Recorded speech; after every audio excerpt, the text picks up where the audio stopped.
যারা সামনে ভালো ব্যবহার করে এবং আড়ালে বদনাম বা হিংসা করে তাদের আইডেন্টিফাই বা চেনার জন্য কিছু সুস্পষ্ট লক্ষণ আছে। এদেরকে সাধারণত দুইমুখ বা ছদ্মবেশী স্বভাবের মানুষ বলা হয়। আমি আজ তাদের চেনার কিছু গুরুত্বপূর্ণ উপায় বা লক্ষণ তুলে ধরার চেষ্টা করছি। মুখোশধারী মানুষ চেনার উপায়। এই ধরনের মানুষকে সরাসরি শনাক্ত করা খুবই কঠিন, কারণ তারা নিজেদের আসল রূপ খুব যত্নের সাথে কিন্তু লুকিয়ে রাখে। তবে তাদের কথা বলার ধরন, আচরণ এবং নির্দিষ্ট কিছু প্রতিক্রিয়া আপনাকে তাদের কিন্তু চিনতে সাহায্য করবে। এক, গসিপ ও অন্যের সমালোচনা। এরা আপনার কাছে নিয়মিতভাবে অন্য বন্ধুদের বা সহকর্মীদের বদনাম করবে, খুব অন্তরঙ্গ ভঙ্গিতে।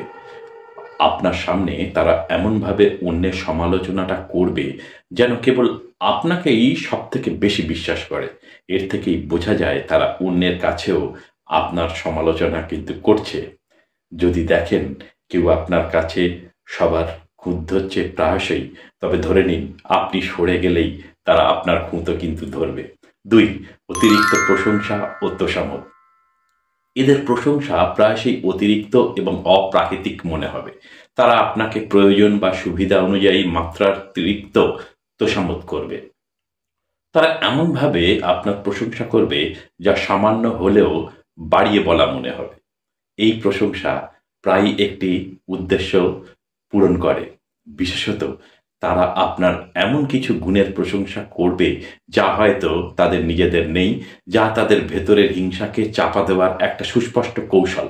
তিন, আপনার সাফল্যে অস্বস্তি। যখন আপনি কোনো সফলতা অর্জন করবেন, তাদের আচরণ মনোযোগ দিয়ে কিন্তু লক্ষ্য করুন। দেখবেন তারা মুখে অভিনন্দন জানালেও তাদের শরীরী ভাষা বা কণ্ঠস্বর শীতল বা জোর করে হাসির মতো হবে। তাদের চোখে প্রকৃত আনন্দ বা উষ্ণতা কিন্তু থাকবে না। তারা আপনার সাফল্যের পর এমনভাবে কথা ঘুরিয়ে দেবে যেন আপনার সাফল্যটা খুব বড় কোনো ব্যাপার নয় বা সহজেই পাওয়া। চার, তথ্য গোপন করা বা আংশিক তথ্য দেওয়া। তারা আপনার জন্য কোনো গুরুত্বপূর্ণ তথ্য গোপন করে রাখবে বা এমনভাবে বলবে যাতে আপনি ভুল বোঝেন বা ক্ষতিগ্রস্ত হন।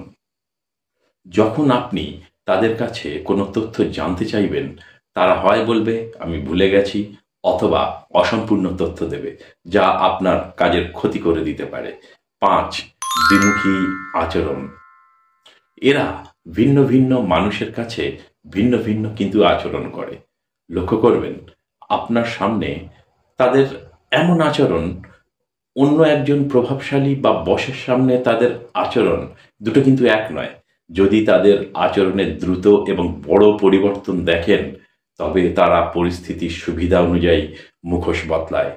ছয়, আমি তো মজা করছিলাম কৌশল।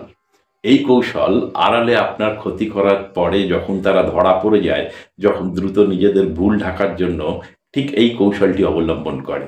তারা বলবে, আরে আমি তো মজা করছিলাম, বা আমি আসলে এমনটা ঠিক বোঝাতে চাইনি। অথচ তাদের কথার উদ্দেশ্য পরিষ্কার ছিল আপনাকে ছোট করা। আর মনে রাখবেন, আপনি এদের আচরণ পরিবর্তন করতে কিন্তু পারবেন না, কিন্তু তাদের আপনার ওপর প্রভাব বিস্তার করার ক্ষমতাকে নিয়ন্ত্রণ করতে পারেন। সেটা কিভাবে করবেন এর পরের ভিডিওতে অবশ্যই বলবো।